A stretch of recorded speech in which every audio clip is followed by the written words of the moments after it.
Okay, sacred families, developing the family according to God's design. This is lesson number 7. Title of this lesson, Preparing for Teen Parenting. Preparing for teen parenting, and this is part 2. Let's do a bit of review. In part 1 of this topic, preparing for teen parenting, we reviewed the different stages of development that each child goes through on the way to adolescence or on the way to becoming teenagers. I briefly explained these along with the developmental goals parents should have for each stage. In other words, parents are having goals. They're trying to accomplish something at each stage of the development of the child. Very helpful, if we have goals, if we know what we want to accomplish. So last time we said from 0 to 3 years roughly, parents become the authority figures. In other words, parents go from strictly being caregivers to being authority figures. From 0 to 3, the child is at the center of the universe, the center of his or her own universe. Everyone caters to the child, but by the time they get to 3, a displacement needs to take place. The person at the center of their world has to be the parent, not the child. That's when the child begins learning that the parent is the one who's in control. If they don't learn that then, it gets harder and harder to teach that as they get older. And then we said from 3 to 11, the task, proper socialization. We want to socialize children so they can properly interact with other people outside the family. They know the difference between if Uncle Bob comes along, we can jump on Uncle Bob, we can pull his ears and he has fun, but we don't jump on somebody who just comes in who's a stranger. We show them the difference between these two things. I said that these goals need to be reached so that the child be equipped to enter pre-adolescence, the tween years, 11 to 13. And the reason for that is they enter in the tween years with the emotional and social skills to mature through adolescence into adulthood successfully. People go through these things, but the relative success is different from family to family. So we want them to go through those teen years and succeed as adults. So today we're going to look at the terrible tweens, stage 3. So we've had a period where the child is the center of his own universe, cared for, pampered, catered to. Then the break into reality where the parent begins to assert his authority.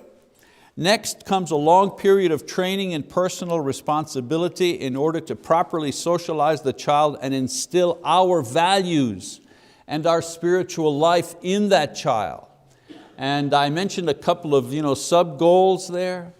We want to teach them that they are responsible for their choices.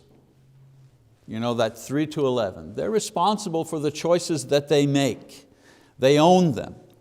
Also, we're wanting to teach them that choices have consequences. Last week, pick something simple. We're going to the movies where we're bringing candy with us. Oh, you ate all your candy before the movie even started? Oh, too bad, no more candy. They have to own the choices and the consequences. And also that life is not always fair.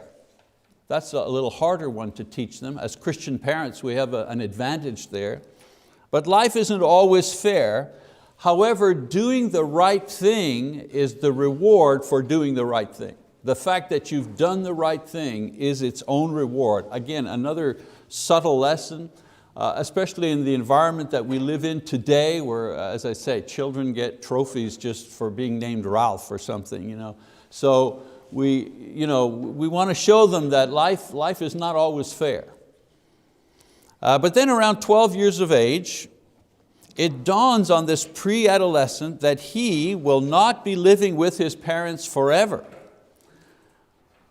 Somehow he begins to think that his future is not with them, but with his own generation. So sometime during the preteen or tween period, the child is going to unplug from his parents and plug into his peers. All right? Unplug from the parents, plug into the peers. And the media and the educational system and the marketing companies will all encourage this process. They will all applaud this. They will all take advantage of the fact that the loyalty goes from the family to the peer group. Now in the book Teen Proofing, Dr. Roseman calls it peer group worship. Peer group worship. The problem for the parents is that almost overnight, they feel that they are losing control of the parent-child relationship. They're saying things like, "Where did you get that?" Or, "Whose child is this?" Jokingly. What's with you? Who are you? They're saying stuff like that. So what's happening is the reverse of what took place at the terrible twos. At that time, the parent removed the child from the center and placed the parent and the authority figure in the center of their lives. And it was done rather suddenly, and it caused trauma. And that trauma we usually refer to as the terrible twos. You're saying no 500 times a day and the kid is freaking out all the time. Meltdowns, 5 meltdowns a day. Okay, so now the child removes the parent from the center of attention and puts the peer group in the center of attention. For some parents, this is traumatic, and they fight to remain central, and this begins the long conflict that lasts throughout the teen years. That's what's happening. Of course, what preteens are doing is that they are asserting their independence. Think about it for a moment. For 9 years or so, the parent has been at the center of their lives and in authority. And so now a change is taking place as the child puts peers at the center of attention, starts looking to them for how to act, what's right or what's wrong. The peer group begins to determine clothing styles and attitudes, not the parents. Now, listen, I'm not saying this is right, this is wrong. I'm just saying that's what's happening. And this change is encouraged, if you wish. Remember I said at the very first lesson, 100 years ago, no such thing as teenagers.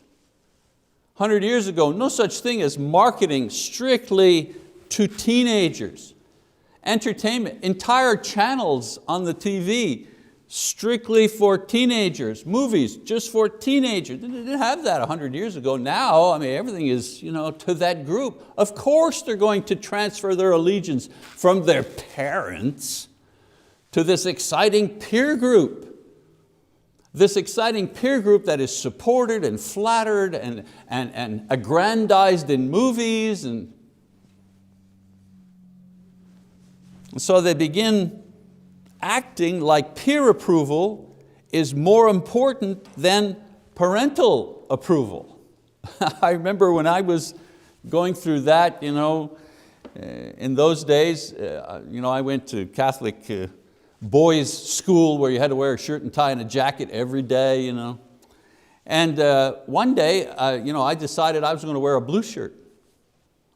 There was a family thing going on, I don't know what, but anyways, I was going to wear a blue shirt and a tie, and my mother, a blue shirt? Well, it's just not done. And of course it was. In those days, wow, they were coming out with blue and pale yellow and pink and dress shirts for men. And I thought, whoa, this is so cool. My mother was just, we argued over this stuff. Well, you just don't wear a blue shirt with a suit. It sounds dumb today with the styles, but it's exactly what everybody at school was doing with the blue shirts. At this point, the child derives primary security, identity, and acceptance from the peer group. This is why gangs, this is why gang recruitment is aimed at kids in this age group.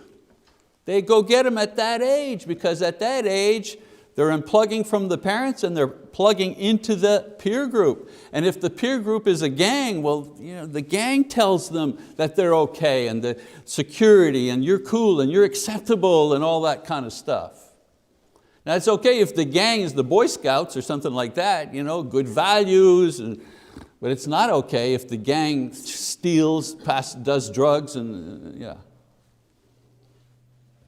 So at this age, it's not enough that parents accept you. You need your peers to accept you. That's why when you say to your daughter, "You look so pretty in that dress, I love that dress you're wearing." "Oh, Mom." She's not saying you don't know anything about fashion. She's saying, "You're supposed to say that, you're my mother. But it doesn't give me any thrill that you're saying that. But if my peer group says, 'Oh yeah, cool, nice, yeah,' now it's okay." Now the child changes the rules, and it's the parents who begin to feel insecure. And so a tug of war begins over who has the control. So you've taught them to make decisions. You've taught them to take ownership for their decisions, and now they do. And it frightens parents because it's so dangerous out there. And our children are so young. Well, wait a minute, yeah, I wanted you to take ownership and I wanted you to make decisions like when you're 25, not when you're 11, 12. So in response to this change, parents usually do one of three things. Number one, they micromanage. They redouble their efforts at reestablishing their authority. They strap a GPS device to their teen's ankle.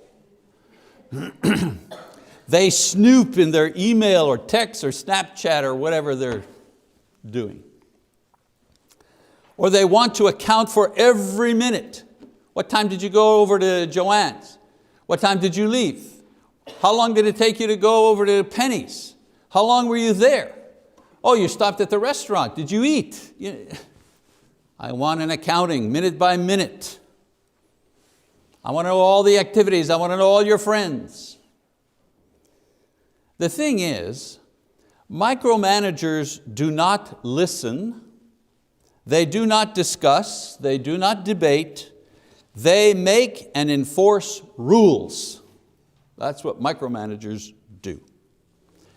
And why is this? Because rules equal safety. Rules equal, again, nothing bad, because rules do equal safety. However, the only problem with this style of response is that it does not work in the long run. And it does not work because it does not teach and it does not build.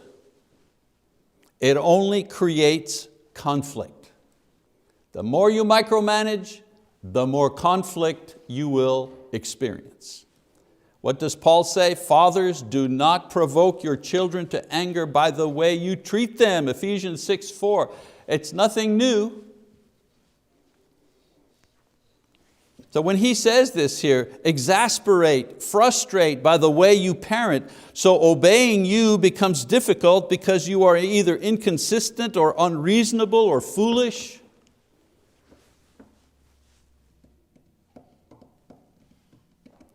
So the more you micromanage, the more devious your children become. You got 10 rules about how to figure out where they're going to be. They got 10 ways to get out of those things. I thought when pagers came out, anybody remember pagers? Remember pagers? We don't use those anymore, I think. But anyway, when they came out, man, I thought that was manna from heaven. Oh, wow, pagers. Well, the kids are going to have pagers. That way I will know. I will be able to be in touch with them at every moment of the day. I can just drop in and call at 11 p.m. and find out, where are you? What's going on? Blah, blah, blah. And then I found out, oh, sorry, Dad, the battery must have been dead on my pager. Oh, I left it in the car. Yeah, you see, the more you micromanage, the more resentful they become. And you get stuff like, you don't trust me. I trust you. No, you don't. And if I feel you don't trust me, to me that means you don't love me. Because if you don't trust me, if you love me, you trust me. So if you don't trust me, that means you don't love me. And most importantly, I think, the more we micromanage, the more ill-prepared the child is to actually go into adulthood. So that's one response, knee-jerk response to what's happening when they unplug from us and plug into the peer group. Number two, some parents become permissive. Parents who let their children control the parent-child relationship. It's the kid who's in control. This is the model that we see in comedies, TV things. The kid's in control of the relationship. 13-year-old girl and mom is a single mom and mom is saying to the third, well, what should I do, Penny? Dick just broke off with me. Well, Mom, you ought to go talk to him. The tween will scream and whine and pout, and parents give in because they do not want to lose their child's friendship. I want them to like me. Believe it or not, it's more important they obey you than they like you. But some parents, of course, depending on how they were raised, being liked is more important than being obeyed. They don't want to lose their child's friendship. This usually happens because the parent never was able to establish the primary authority role at the beginning and then abandons it now as well. In Proverbs 29, to discipline a child produces wisdom, but a mother is disgraced by an undisciplined child. Now there are a lot of reasons for permissive parenting as a response to tweens. Guilt from divorce. Guilt from divorce. Or the long illness of a sibling or one of the parents. You have the mom or the dad who's been hospitalized for a long time fighting cancer or something like that, where all the attention has gone there, the time and the effort has gone there, and somehow we think it's burdening the child to discipline the child. They're rewarded for having kind of struggled through the illness. They're rewarded for that by being given permission to do things that they shouldn't, by giving them a certain level of independence that they shouldn't have at that age. Or the absence of one parent for whatever reason, leaving the responsibility on just one partner to do all of the parenting. And sometimes you just have personality types, people who are very passive in their nature. Or laziness. That's part of it too. It's a lot of work disciplining children because it's an everyday thing. You got to do it over and over and over and over again, and sometimes you just get tired of it. Come on, I want a break. Let somebody else discipline them. I'm tired. It's a natural feeling, of course. So whatever the reason for their permissive response, these parents do their teens a disservice in not providing them what they really need to make it safely through their adolescent years. And what they need is mentoring. They need a guide, not a guard. They need a guide, not a guard.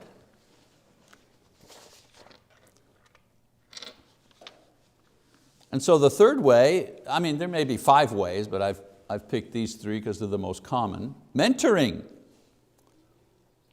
What has to happen during this particular time, when the tween unplugs from the parent and plugs into his or her peer group, What has to happen during this time as tweens shift the center of attention to their peer group is that parents have to transition also from authority figure to mentor. That's the thing.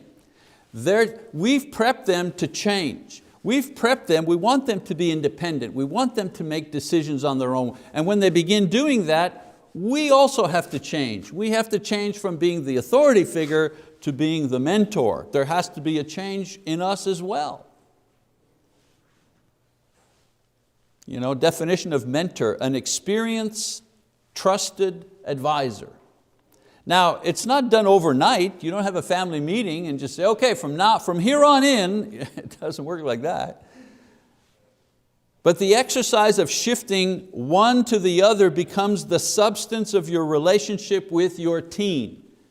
In other words, the substance of your relationship must not be you yelling at them to obey the rules. If that's the substance of your relationship, them obeying your rules or not obeying your rules, and a constant cycle and tug of war going on, they want their independence, you're not going to give it to them, and that'll wear you out.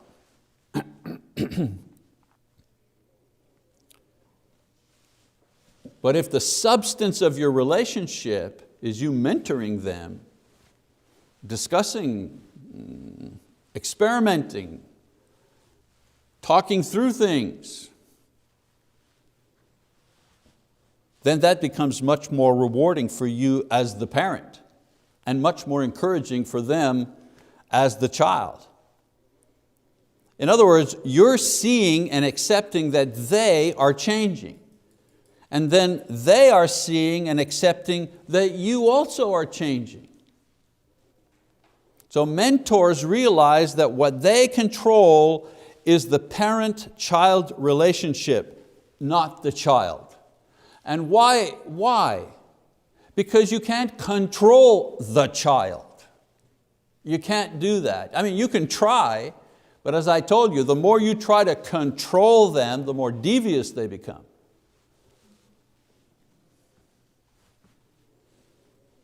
So in this relationship, the idea that the parents control the parent-child relationship and not the child, that doesn't mean there are no rules. There are rules that are based on principles learned in the previous stage, from 3 to 11. There are still rules, and there is enforcement of the rules.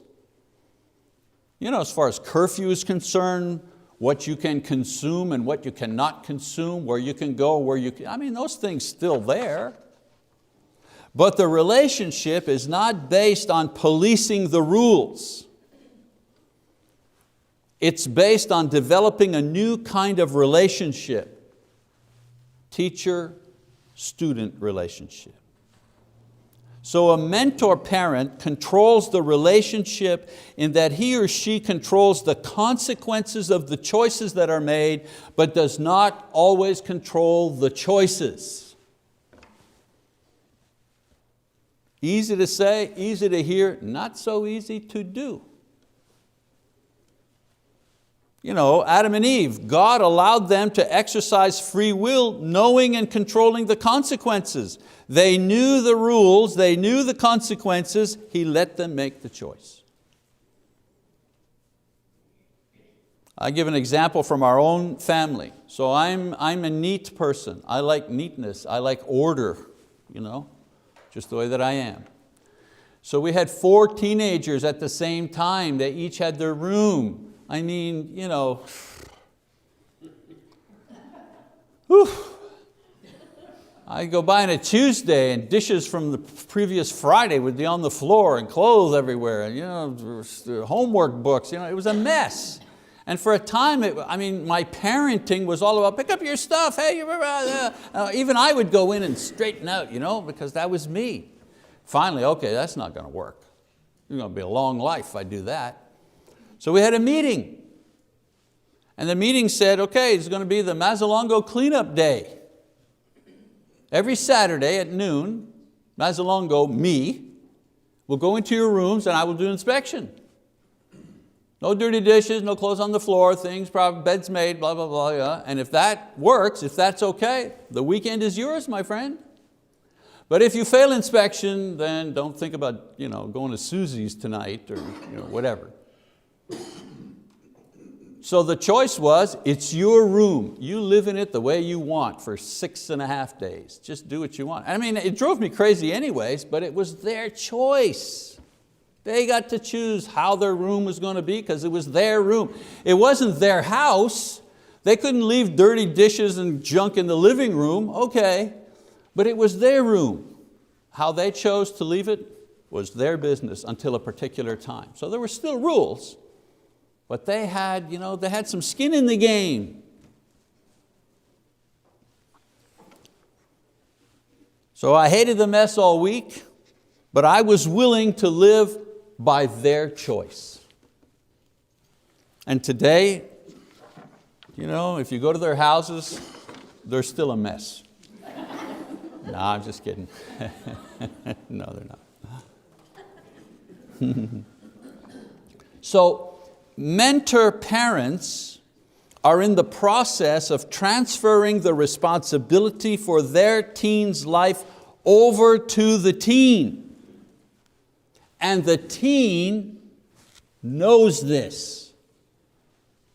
I mean, I remember conversations with our children at different times, and this was the substance of the conversation. It's your life. It's your life. It's not my life. You get to make the choices that you make. And unless it's a choice that will cause instant death, I will not interfere. You want to go in the Marine Corps when you're 18? I think maybe you ought to go to college first, you ought to do this and that, but that's what you want to do? It's your choice. Your life, your choice. You want to buy that car? I don't know about that car, but is that the car you want to buy? It's your money, it's your choice. The idea is that both the parent and the teen, both of them are aware that there is a transfer of responsibility taking place from you to them. It's when they think that you're trying to hang on to them tight all the time that they're going to push back harder and harder. But if they understand, hey look, my goal for you is that you become an independent human being, an independent adult, and the sooner the better. I'm not trying to control you till you're 30. I want you to take control of your life as soon as you can. I want to help you do that. Remember the rope idea? We talked about the rope idea. They have one end of the rope, there's lots of rope, and at the beginning there's only maybe a foot of rope between you and them. But as you see that they can kind of make good decisions and so on and so forth, you kind of let the rope go until you're not holding any part of the rope anymore. That's how parenting needs to be. If the child knows that you're actively trying to allow them to be independent, there's a lot less screaming and yelling about control in the family. When both are willing partners in the process, when both parent and child know that the goal is your independence, the child's independence, I want you to be independent. And if between 3 and 11 they've learned that choices have consequences and they're going to own the consequences, if they've learned that at a less dangerous level, you ate all your candy before the movie, okay, no more candy. If they've learned that as they go, then they're not going to make self-destructive choices as they grow older. We hope not anyways. Because they've learned from an early age that, hey, if I make a choice and things go bad, I own it. Daddy is not going to come in, not going to swoop in every time and negate the results of my choices. I can count on mom and dad. I know they're for me, they're behind me, but they're not going to make good every bad choice I make. If I understand that, I might be just a little more careful when I'm making choices. And you ever notice like having a lot of money? You know when you don't have any money and all you have is a credit card, somehow spending is easy? You just go in, yeah, charge it, whatever. Next month we'll worry about it. And then all of a sudden you get some money, I don't know, a gift or something, and you got $1,000 in your pocket. Have you ever noticed when you actually have the money in your pocket and you go in and somebody's showing you something, you go, yeah, I'll think about it. You're not so ready to spend the money when you've actually got it in your pocket. It's the same thing when you already know that your parents want you to be independent. They want you to kind of stand up on your own. Somehow you're less moved to do crazy things in order to establish that you are independent. You know you are. You know your parents are giving it to you. So obviously, so much more to all of this than what we've covered in our 2 little sessions here. But these are important highlights. Just a few things to remember as parents. Each child is different. I think you figured that out by now. The goals for each child are the same, but because each child is different, so will our strategies be different to reach the same goals with each child. Because they're all different. That's what books and seminars and sharing with other parents, that's what that's all about. Figuring out strategies to use in order to reach these goals with each of our children. And I'm sure, if we went around, you'd all say the same thing. I had 3 boys, my buddy Ron, he said, well, 3 boys and they're all different. Lisa and I have 4 children, they're all different. They all have their own different personalities, a very unique personality. And I think every parent could say the same thing. Each child is different. They come with their own DNA. They already have a program in them when they're born. Each child has a mind of his own. You can mold and you can temper a child's essential character, but you can't change it. If you think that success with a child is that you're going to change his character to this over here, which is more acceptable to you, give up now. Throw in the towel now. That doesn't work. You have to work with the character that child has to reach that goal. The goal stays the same, the child is different, and they each have their own character. They're not just blank pages that we write on. They come with a built-in program that we have to work with. And that's the hard part of parenting. You have one child, a couple of years later, you have another child and say, okay, I got it now. I may have made mistakes with the first one, but boy, this second one, then you get, wild child number 2.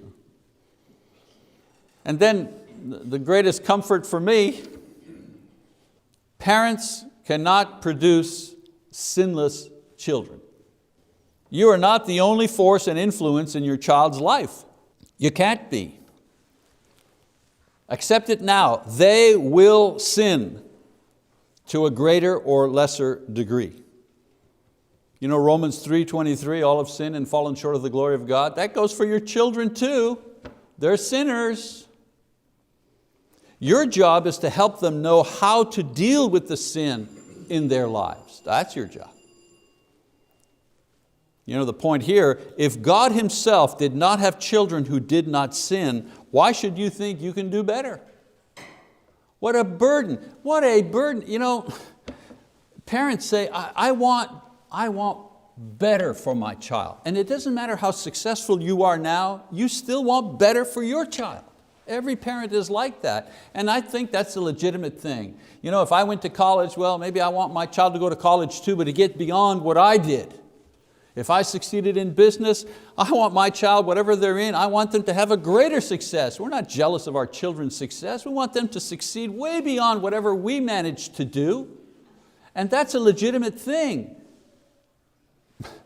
But you want them to be like a better person than you are? What makes you think they're going to be like a better person than you are? They're sinners. They're going to have to learn about redemption. They're going to have to learn about grace. They're going to have to learn about the work of the Spirit in their souls to mature them as Christians. They're going to have to learn all of that.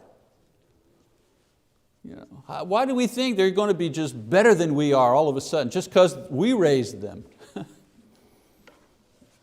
God allowed Adam and Eve to make and own their choices, but He provided the way to be redeemed. And that's what we can give them that is valuable. So as a parent, I feel that I've succeeded if my children go to God in faith to receive forgiveness and renewal in Christ for their failures and their sins. That's when I've succeeded.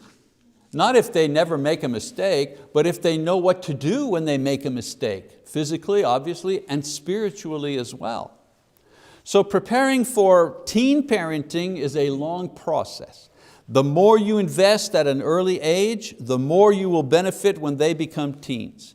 I think this may be what Solomon was getting at when he said the following: direct your children onto the right path, and when they are older, they will not leave it.